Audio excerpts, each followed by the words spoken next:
Hello, everybody, and welcome to Dungeons and Drams. So at the moment, it's just Clifton and myself. Jason will be along shortly. Adriana is on vacation, and Ed wussed out a little bit. No, Ed told me that he had to get up a little early for work tomorrow, and since we were changing directions and not doing an actual game tonight, he was like, is it okay if I just go to sleep? I'm like, of course. So So we're going to hang out. Clifton and I are going to drink some whiskey. We're going to chat with you guys. And pretty much everything's fair game. I was thinking that we'll talk a little nerdy stuff, but of course we'll talk whiskey as well. So first off, Clifton, hey, thanks for joining.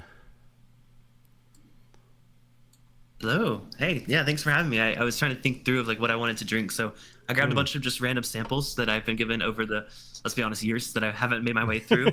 So I don't know, but I might pull out some bottles. It depends what you guys want in the chat. So we're taking suggestions. I'd love to. I feel like we don't interact as much with you guys usually. So feel free to ask questions, get to know us. I don't know. Yeah. Ask us what we really think about each other's characters.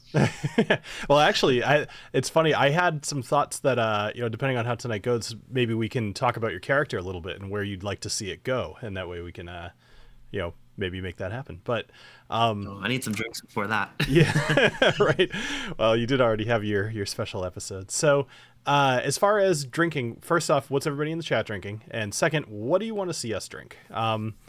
Even if it's just a category, that's fine. Yeah. Although, yeah. All right, so we got Jason. Hey, Jason. Hey. What's up, guys? What's going on? How's it going? So we're not playing? No, not at the We're moment. live right now, by the way. Oh, yeah. Did you not know that? He just, that look on his face. I think he didn't know we were live. That's okay. Yeah, no, we're just drinking and chatting tonight, Jason. So. Oh, all right. Well, that's always fun. Yeah, I figure we'll call it an early night, but it's fun to hang out and people are here, so we figure we'll have a couple drinks with them and talk about whatever. And yeah, I'm just finishing off a beer, so we're waiting to see what people suggest we drink, or if you've got something in mind, we could all try to drink. Posting on my Discord just to maybe get some folks in. Yeah, I do see that you guys both kind of have a bit of a lag, and I'm assuming it's probably me as always, but so if it's a little laggy, then that's probably why. It looks fine and sounds fine on my end, but I just closed a couple things and everything seemed to get a little better, so yeah, we'll go with that. Anyway, so I see that Russell has some Bardstown, and I think he got Ford's. He has Bardstown Foursquare, which Foursquare is a rum, so I think he just left. Yeah, okay, yeah. Boy, it's funny. I don't know a whole lot about anything other than whiskey. I've heard you guys talk about Foursquare a lot, and I know that you guys were going wild for it last year. Well, that's I think Bardstown. It's like a Foursquare finish. They use the rum casks to. That would be why. Okay. Well, of course, he's got the Foursquare. You haven't drank that all yet, Jason. Yeah, that's what a bottle of Foursquare looks like. I don't know if you've seen that, but the stats on this stuff, it's phenomenal. I mean, this is 12 years old, all ex-bourbon, port and column blend, cast strength, non-chill filtered, all natural, nothing added. It's as pure as rum can get. I got the 2009 and the 2010. You got two of them. Wow. There you go. My 2009, my 2010's upstairs. Man, I think maybe I need to get some of that. Yeah, I'll pour the 2009 with you. Yeah, you never go back to Malibu. Yeah. I don't think I've gone back to Malibu for quite a while. What do I have for rye? Although I feel like a rum cocktail, this would be kind of weird in, right? Because it's so high proof. Yeah. Typically, if I have any rums, it's usually like a craft distillery that they wanted me to check out their whiskey, and I was just like, hey, do you have any like rum or gin that you could send along with it? And so I have a random bottles of gin and random bottles of rum, but I haven't really gotten too into it. All right, so I got to pick a whiskey. What are you guys thinking? Like Scotch, bourbon, rye? I haven't had rye in a while, actually. Maybe I'll do. I'm trying to take a look at what you got behind you. Oh yeah, by all means. It's my angle's not great. I've got a whole nother shelf down there, but that's all right. If we're talking ryes, let's do this. So. I see it. Is that Knob Creek rye up there? There is a Knob Creek rye. There's Rossville Union, the Elijah Craig rye. Yeah, I know. I don't have a ton of really good ryes up here at all. We've got the stuff. Got to work on that, Bill. I know. You know, I haven't had the single barrel rye, the regular one, in a long time. I think I'm gonna go with the JD. Oh yeah, Jack Daniel's single barrel rye's not bad. Yeah, that's the one. That one's not bad. Yeah, it's not the new one, but I do want to try that. I have to get my hands on it. So let's see. Yeah. Did I hear that the single barrel rye, the barrel proof, is coming back? Like it's not as limited. It's out as a regular release now. Nice. It's part of their lineup, but they're younger and they vary a lot. Like the single barrel that I got the bottle was not great at all, but I know people that got like phenomenal ones. So it's a true single barrel experience apparently. Well, that's how I was with the first batch, because I got a bottle of it myself and I didn't love it, and my friend got a bottle and amazing. We even blinded it with our whole friend group, and like every single person picked his bottle. And I was really jealous. So speaking of which, I've been thinking about trying to go out to Wisconsin to go visit Ed and his distillery, and I'm trying to think of when I would make that happen. I'm thinking like, I know Wisconsin would be bad in the winter, but maybe in the fall. I don't know. I think it'd be kind of fun to go out there. Let's see. I've been up there a lot. I mean, I go visit Scott for my bourbon journey. He lives up there. That makes sense. Been up there. I've been up there a few times. It's cool, man. I dig Milwaukee and kind of the whole area. It's nice. Nice. Yeah, I'm heading to Pennsylvania again in a couple of weeks to go to Hershey Park. But aside from that, fun. And then we're going to Alaska in August as well, which is going to be awesome. Yeah, we're doing an Alaskan cruise. That'll be super cool. I want to do that so bad. Like I've watched so many like cruise videos of people doing the Alaskan cruise, and it just seems there's like some cool excursions that you can do, like whole day like fishing, and like you cook your own fish. It's like just some really cool ones out there. We have a couple of really good ones that we're doing. There's one, it's a Jeep tour that is a self-guided Jeep tour for like 4 or 5 hours. And it brings you to a whole bunch of places. You can like walk out on glaciers, and you can stop at like a little nothing place for lunch, and that'll be really cool. And then they have, I think it's the world's longest zip line. At one of there was a port that we were going to go to, and then they said it was closed, so they redirected us somewhere else. And this place has the world's longest zip line, so of course we're going to do that. So I would not be there. I don't do heights. Heights freak me out. Yeah, it's funny. Heights only scare me on Ferris wheels, which doesn't make a whole lot of sense. But that's like the only thing I can't do. Let's see. So we got I see in the chat. Yeah. Oh, I was gonna say. Yeah. No, Jonathan C. cracked a Scarabus 10. I don't know what Scarabus is. I haven't heard of that. Scarabus is wonderful for what it is. It's a very cheap Total Wine exclusive, and actually I've got a bottle. I've reorganized everything. I don't know where it is anymore. But whatever. It's a really good. Let me find it actually. Hold on. I have it. I know roughly where it is. I see it. Yeah. There it is. It's right behind the Johnny Walker Red. Yes. That's just something about your opinion of it. Yeah. So we've got this right here. This is Scarabus. It's got a really cool looking bottle. I'll show you guys. So it's it's got like kind of a nice design on it. It was almost reminded me a little bit of like a compass box. So I was gonna say that was exactly what I was gonna say. It looks like a compass box. Yeah, so it's an Isla single malt, and this one right here, I believe was it Ardna Merkin before they released their stuff, or something like that, or maybe Ardnaho. I think it was Ardnaho before. It was like a non-branded Ardnaho, and very good. It was like $30. I couldn't believe how good it was for that price.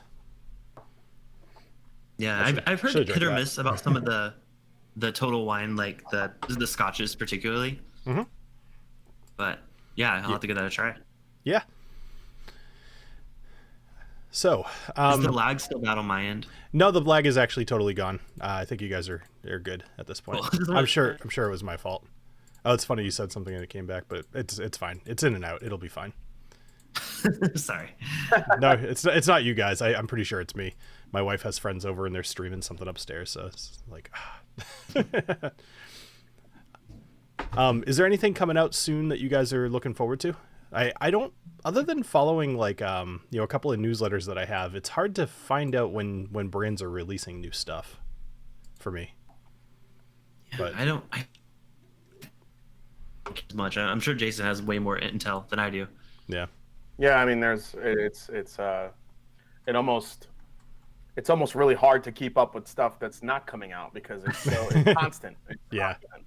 There's shit coming out all the time, every week.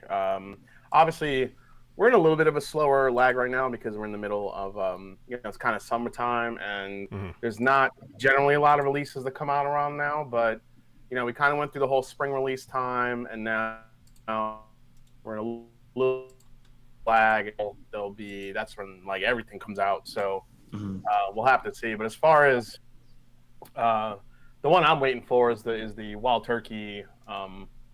I believe it's called Generations or something like that, which it's a high age blend that's kind of a tribute to Eddie, Bruce, and Jimmy Russell, all three of them together. So I'm looking forward to that one. Whether or not I'll get one or find one, who knows? Or I have to pay out the ass to get one, but we'll see. I'm sure that's exactly what's going to happen. It drives me nuts. I get it. It's like any other hobby, but it's like, I want to drink good stuff. Stop making it so expensive.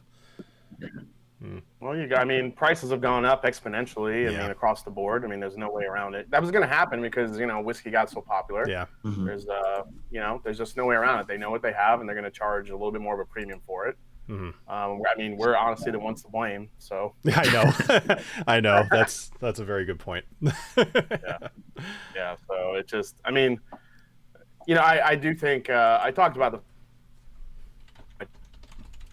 a couple weeks ago on my live stream how the biggest issue for me with American whiskey, specifically bourbon, is the focus on story and marketing over what's in the bottle these days. There's so much bullshit out there. So much bullshit. My great grandfather's secret recipe. It's NGP. Yeah.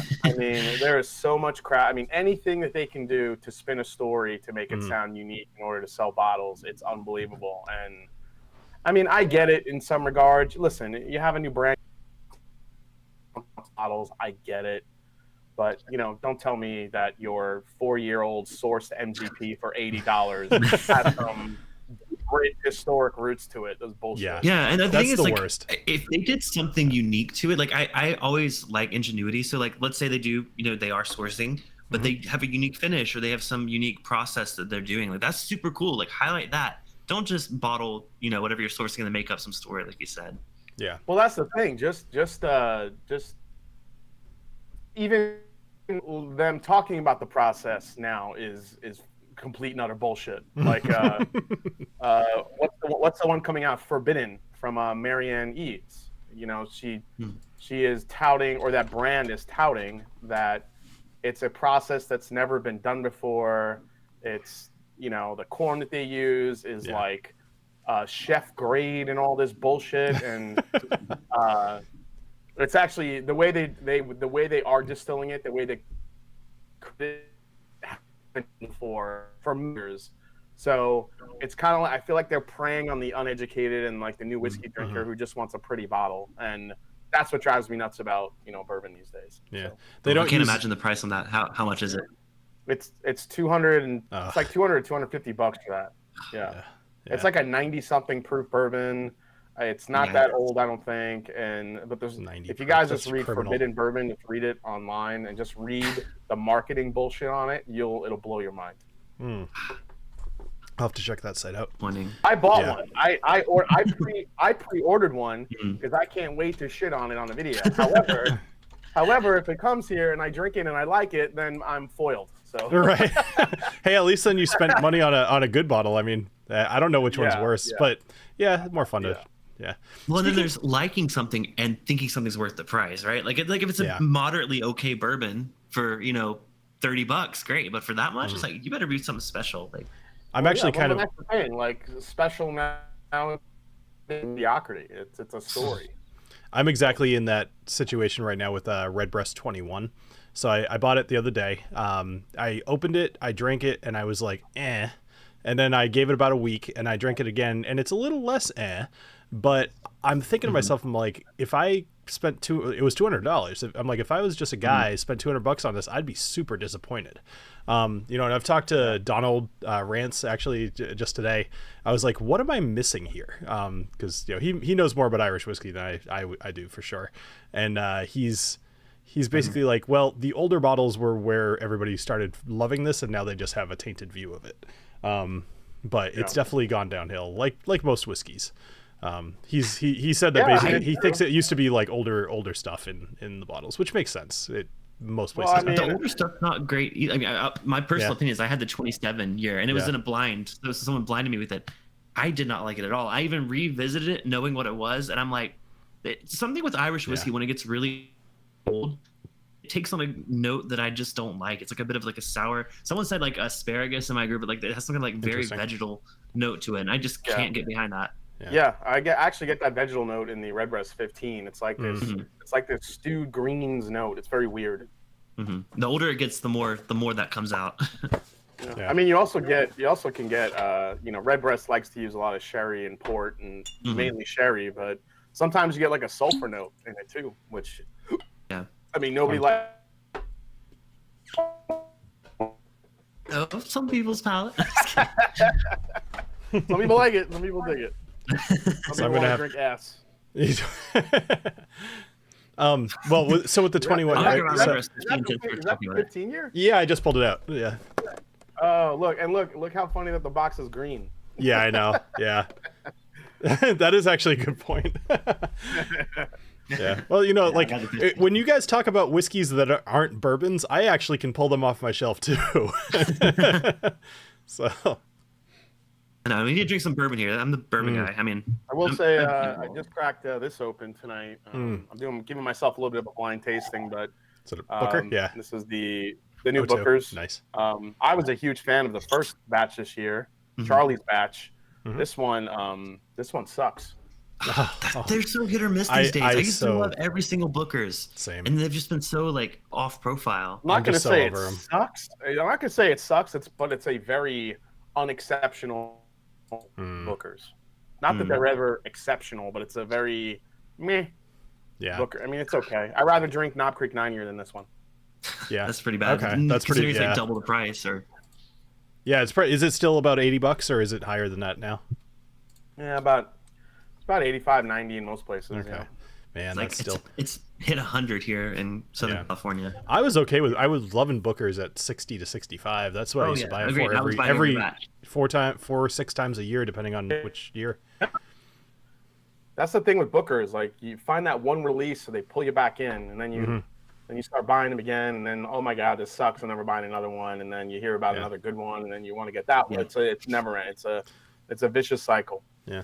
Well, there was a period where I like took pride in the fact that I was typically the first person to review each batch of Bookers, and then I stopped for like a couple of them, and then It's Bourbon Night came along, and then they were just able to get them way earlier than me, and then they started doing them all.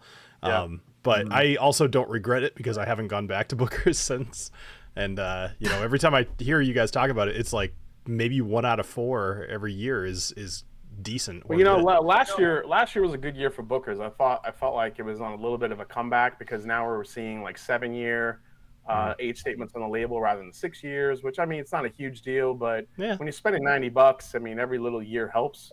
I agree. And there were some good batches last year, but this year, unfortunately, this is called the Apprentice batch. Okay. Yes, EJ was asking what the story was with that one. Yeah, and it tastes like it was made by an apprentice. I know that's not a really good name to give something like that. Right. Yeah. Well, I mean, I haven't read the story yet. I mean, I just got this, so I mean, I'm sure it's something about somebody learning to make whiskey. Maybe even it's about Fred Noe. Maybe it's about Fred Noe learning when to make whiskey. 7 years, 1 month, 2 days old, 125 point. This one, but it's just very typical. It's actually kind of an easy sipping Bookers, but there's no depth to it at all. Okay. And I feel like that's kind of like when I realized like so many Bookers were in the like 6 to 7 year age range. It just makes you like think like Knob Creek. I mean, it's minimum 9-year the single barrels, and it's like like Bookers is a batch, but it's like comparatively double the price. It's like how much better is this batch over a single barrel of really nicely aged Jim Beam distillate? That's how I feel. It's a very probably one of the more citrusy Bookers I've had, which is don't come across that often. I'm getting a very distinct like orange, like lemon lime soda note in it, which is weird. That's strange for a Booker's for sure. Yeah. I was gonna say it's the opposite of what I think Booker should taste. Yeah, like. totally. Like I usually think heavy spice. That, I would never think in a million years that's a Booker's. Yeah, I actually Booker's was what got me into high proof whiskeys, and I kind of haven't ever gone back. Like I'll drink a 40% something, and I'm just like, what is this swill? Like it's just so weak. But yeah. So totally off topic here. You guys been watching any? I'm sorry. Go ahead, Bill. I was actually just about to say. Somebody asked us, and I'm curious did either one of you guys ever play World of Warcraft? Man, I did. I did way back when. Yeah, I was a RuneScape guy. Okay, yeah. I played during the open beta, and then I played for several expansions. But do you remember what you used to have as your main character, Jason? Oh man. Man, that's going back a few. I'm gonna have to think about it. While you're thinking about it, so mine was a shaman, troll shaman. I started the game as a human mage, but then we played for like a year and a half as that, and then I switched over to the horde because that's just better. And then and I played as a troll shaman. So, but I think was that one of them? Just a hunter. There was a hunter. Yeah. Hunter. I think I was a hunter. Or maybe it was the demon hunter. I think it was one of the two. Oh, okay. So demon hunter was a newer class. Like that was probably 5 expansions into the game. Oh yeah. So then it wasn't demon hunter. It was just hunter. It was probably just a hunter. I didn't play that many. I didn't play that many things into it. So. No, I played way too much. Like they had that you could type /played and see how long you'd spent in the game, and I definitely remember when it said like over a year of like in-game time. Oh wow. But that was most of my 20s I spent in that game. But I mean, like RuneScape's not much better there, Clifton. I'm sure you were super into that. Yeah, I have a thing where like I don't stick to games very long. Like I get bored very easily on things. So like I was really into RuneScape. That's probably the longest I was into a game like that. But then I always like that was the age where I was going back and forth between that and like Roller Coaster Tycoon and like I just like Sims more so than like RPGs. So I was always more into those. Yeah, I mean, growing up, I got hooked on. I think SimCity I got hooked on for a little while. The first one or 2000? I got really in. Or like the newer one. I think I played a good amount of both. To be honest. Yeah.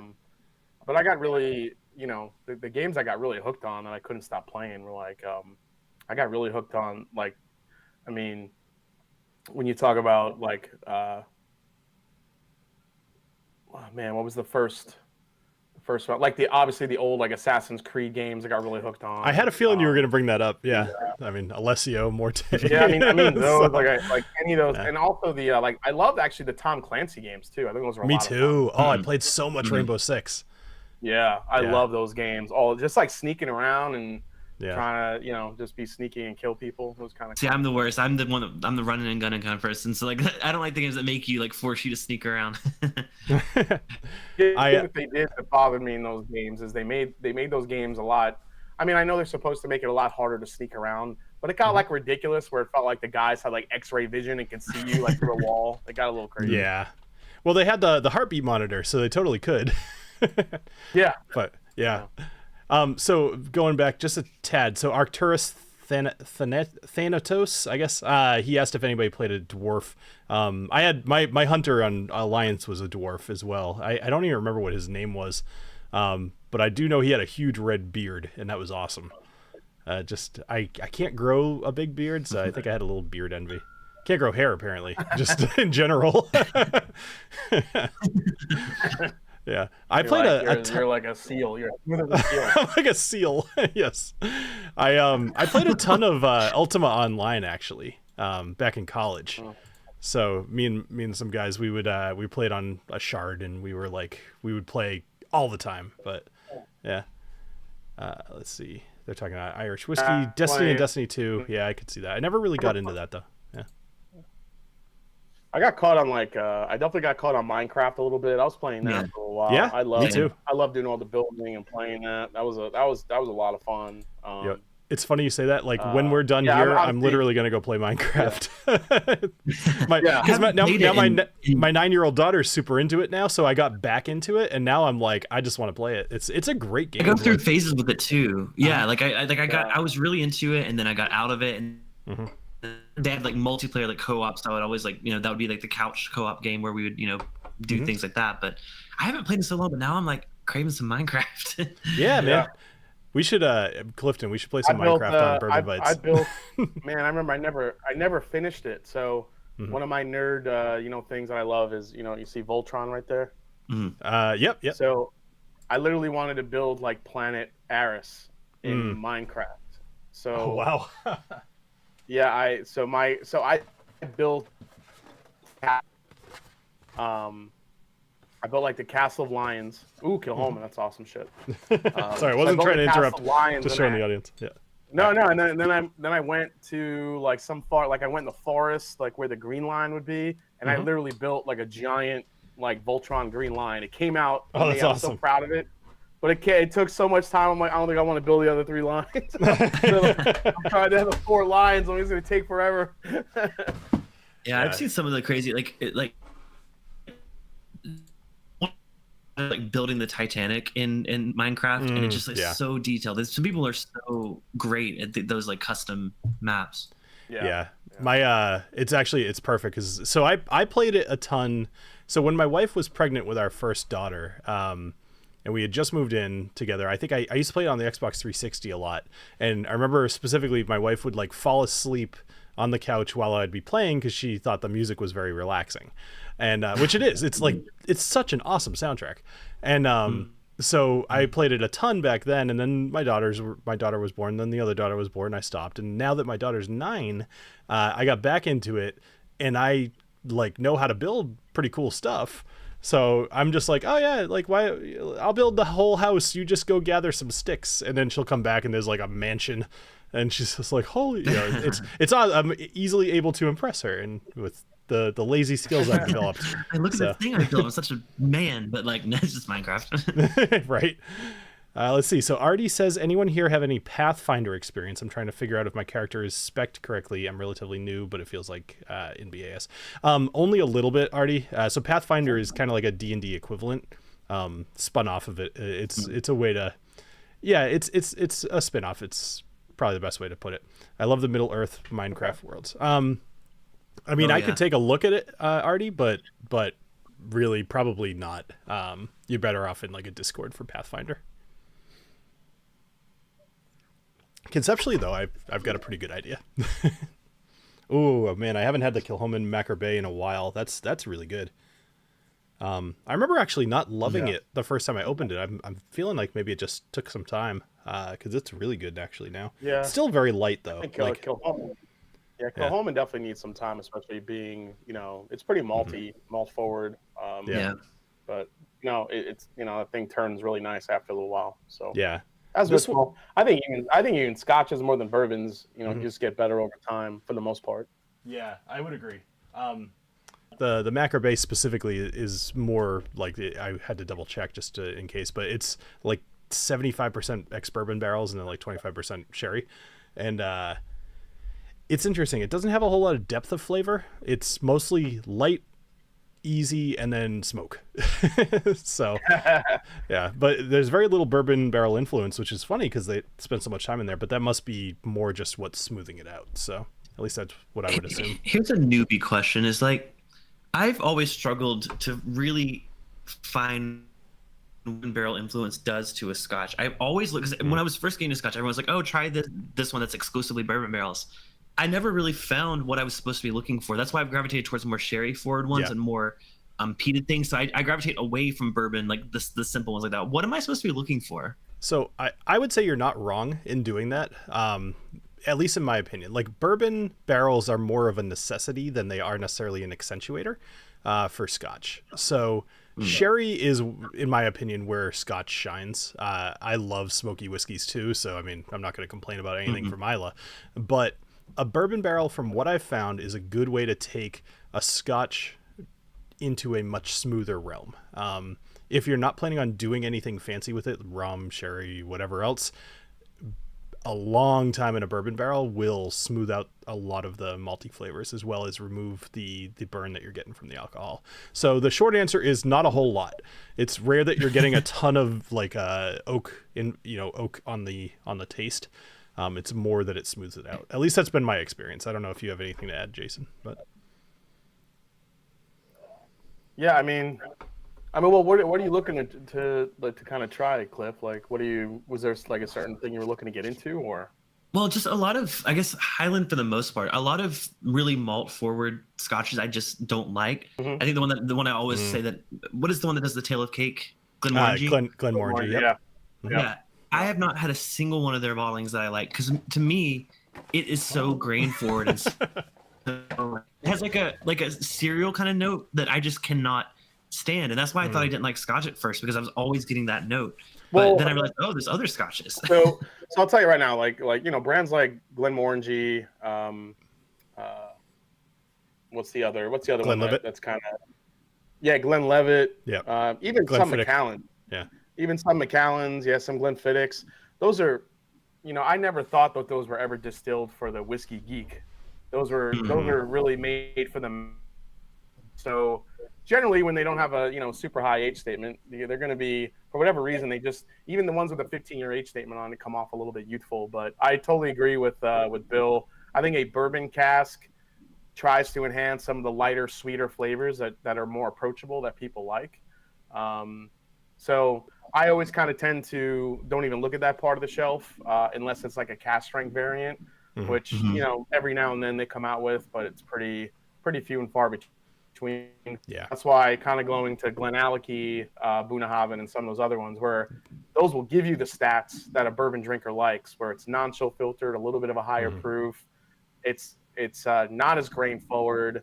There's a little bit of a funk on it that makes it just a little bit different.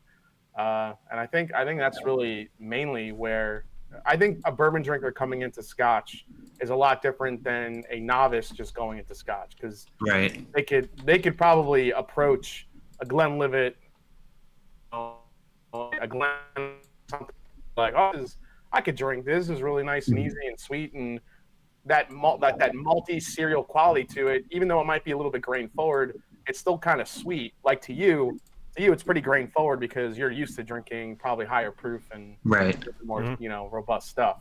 And you like this, the smoky stuff though too, right? Yeah, I do. That's the thing. Like, I love all of the Scotches that aren't like that. So sherry, smoky, like, give it to me. I grabbed this sample, and it says we're on the top. I went ahead and grabbed the Abuna Alba. Nice. Which I think isn't that's a bourbon barrel. It's the bourbon cask, if I remember. That's cask strength bourbon barrel. So I love Abuna. What is the other one? Not the Alba, just not the Alba. Yeah, it's the sherry one. Oh, the Abunad. Yeah. No, it's let's see. Aberlour. Abuna. Yeah. Yeah, that's it. Yeah, I love that bottle. I'm just loving that I know like where everything is. It's just so. Let me get it. Yeah, but I don't recall liking this one, but I'll pour a little bit more. Yeah. I actually that one. Well, those have gotten, unfortunately, like, again, to Bill's point earlier on, how whiskey has gotten a little bit, younger and all that stuff, and that's definitely happened with those releases. So it's just younger whiskey going in those cask strength releases, which just makes it a little bit more grain forward, and it's not as matured, and you definitely need more of that ages on Scotch. And sometimes they'll just throw a wet barrel into a young whiskey to cover it up. So which is what I think Ardbeg does most of the time now with their releases. I think Ardbeg has definitely gone downhill. They do all this bullshit marketing, and it's just the same young whiskey with a weird finish on it that you never really taste. Yeah, I have a bottle of the Bizarre BQ on the way to me. I haven't tried it yet. Oh, do you? Is that what you got, Bill? Yeah, no, that one was the vapors. It was only $80, but the heavy vapors, they have that in stock for the non-committee release. And I'm like, I don't. That's a lot.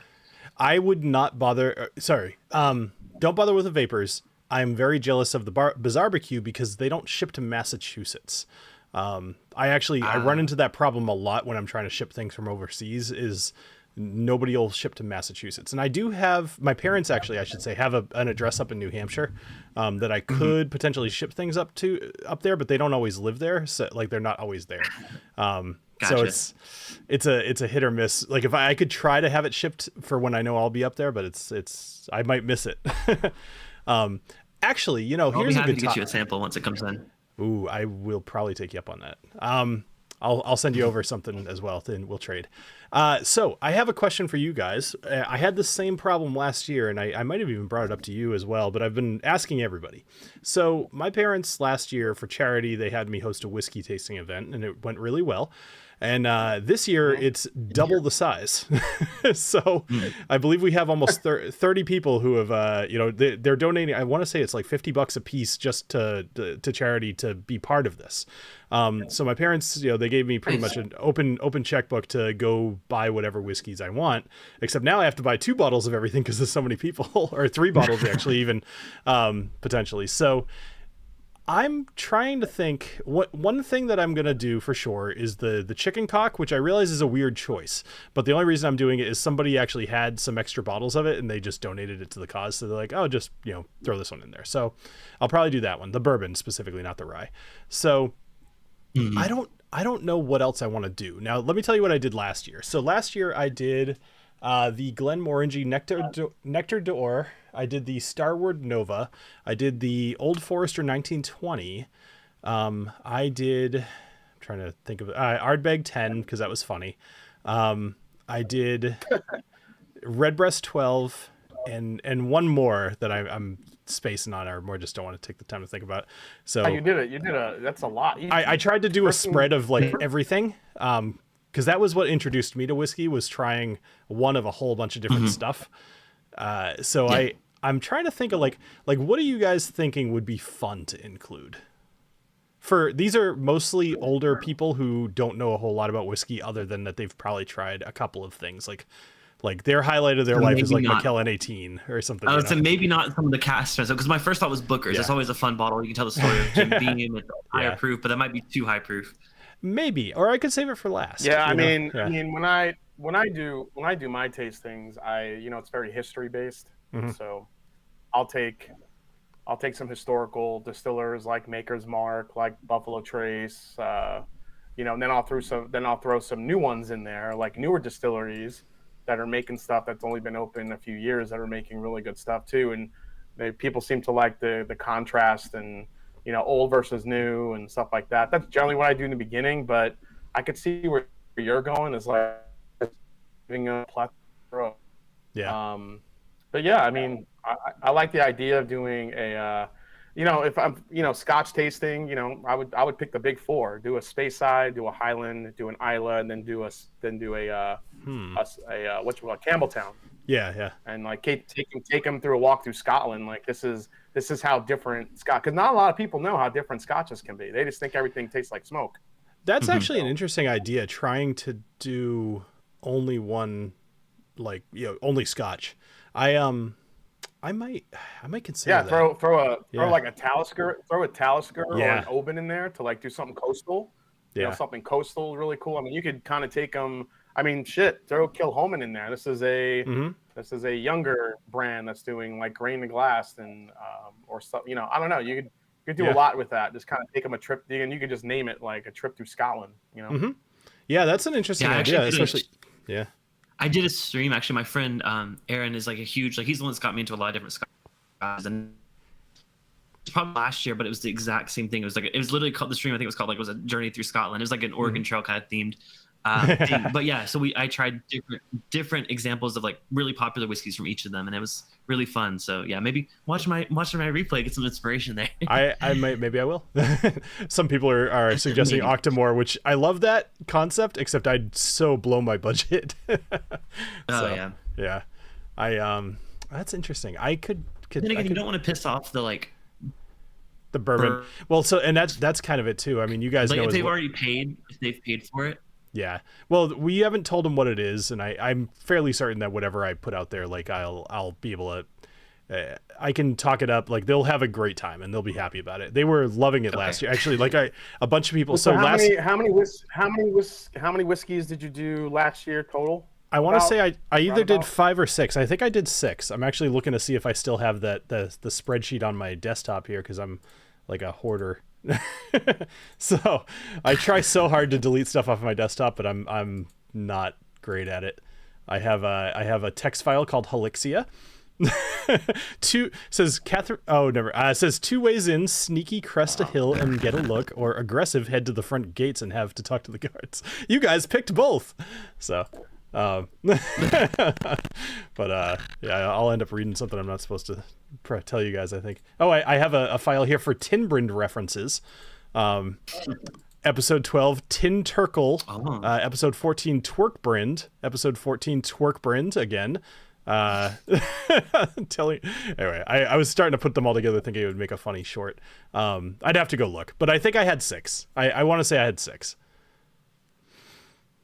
Well, let's see, because I would have had a rye, I would have had a bourbon, I would have had I didn't do Canadian, because screw that. I would have had a scotch, probably a couple scotches. I had the Australian one, and then the one that I can't remember. So yeah, let's say 6. Oh yeah, Donald brings up another suggestion, like blended malts, with like double slang or compass box, things like that. That could be fun too. Yeah, that's actually, a good idea. Yeah. Compass box. Maybe I'll do like what is it? Heart of Fire or Hearts on Fire. I forget what it's called. Flaming Heart. Mm-hmm. Flaming Hearts. Flaming Hearts. Yeah, there you go. Yeah, I was like Hearts on Fire. That's what I was thinking of. Yeah, maybe I'll do a Flaming Heart. That would be great. My parents also told me I can keep whatever's. That's the thing, you got to limit it left, down to like. There's so many great ideas out there. You have to limit it down to you can't go overboard and bring 20 bottles. I know, and I would love to. And then part of me wants to just. You could always split it up. Just do 3 scotches, 3 bourbons, or you can only do the 1 bourbon, 1 scotch, 1 rye. You do 2 bourbons, 2 scotch, 2 rye. Like kind of give them a whole. Like this is rye whiskey. This is what makes it different from bourbon. This is scotch. Right. Yeah. I kind of that might be cool to do. Yeah, I mean, there's like 2. You could highlight 2 varieties of each of them, maybe like a high rye and a low rye, a wheated bourbon, a rye bourbon, and then scotch, maybe like something smoky and something sweet. You know what would actually be really fun if they weren't all mostly terrible?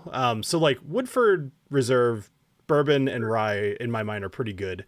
The wheat and the malt are not very good in my mind. Yeah. But I wish that they were, because that would actually be really cool to just be like, here's these 4 bottles. Each one is made by the same person focusing on a different thing. These are about as close of a comparison as you'll get.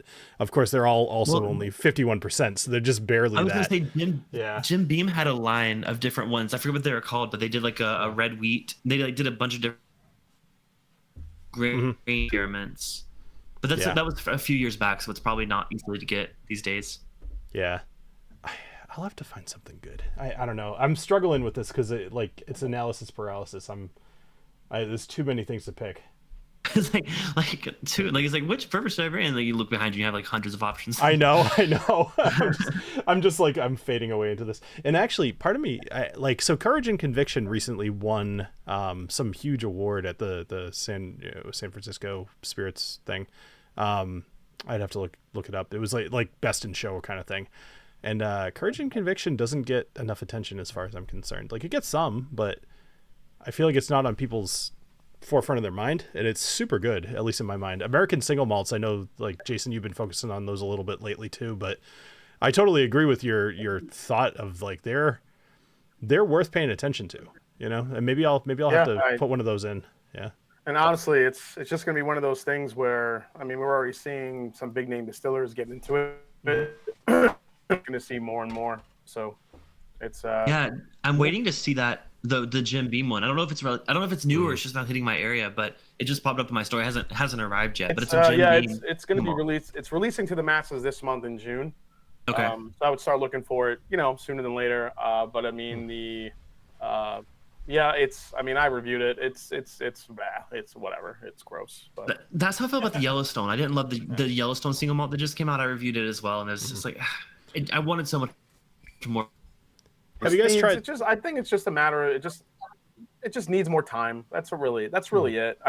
That's the one thing that I don't like, because I think American single malt's an exciting category, and there are some great distilleries that are doing it right, like ASW and like Wanderback and McCarthy's, and some folks making some killer American single malts, but the ones that are going to get attention are these ones for the big distillers, and they're not really aging it very long or putting a lot of. And I feel like it's going to give it a bad name, which sucks. Yeah, that's a valid worry. Have you guys tried Old Line, by the way? I just tried this for the first time yesterday. Have you seen this, Jason? Yeah, Old Line. Yeah, Old Line Spirits out of Maryland. Yeah, they're pretty good. Yeah, I was very surprised. Like this as far as I tried it, I was like, this is a like a hidden gem, but I also have no idea if they're hidden or not. Like I don't know anything about the distillery. Yeah, I don't think many people know too much about them. But I haven't heard of it. It's definitely a hidden gem. There's this guy that I got into whiskey years ago. It's funny. His name's Gary, and he used to be my neighbor. Then we ended up moving, but I was just at his house yesterday. It's so funny. Like his oldest daughter was like 9 when I met them, and she just graduated high school, and I'm just like, what the hell? So, but anyway, he's like, look at my collection here, and he had like 15 bottles, and I'm just like, I mean, that's great, but he's seen mine too. But more what he said was like, this is all because of you. This is like hundreds of dollars because you got me into, like, I didn't want this. I'm already into beer.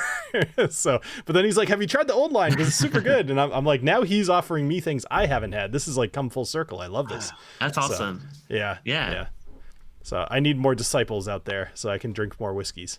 So yeah, he let me borrow the bottle so I could do a review on it, which is great because I probably will. Nice. Yeah. I'm just checking out the chat here. Distillery. Yeah. I was looking at the new Discovery series from Barcelona Bourbon Company, and I saw this 10% of it from a Georgia distillery. So I'm curious. Like, I haven't had many spirits from Georgia. I'm curious, like, where that came from.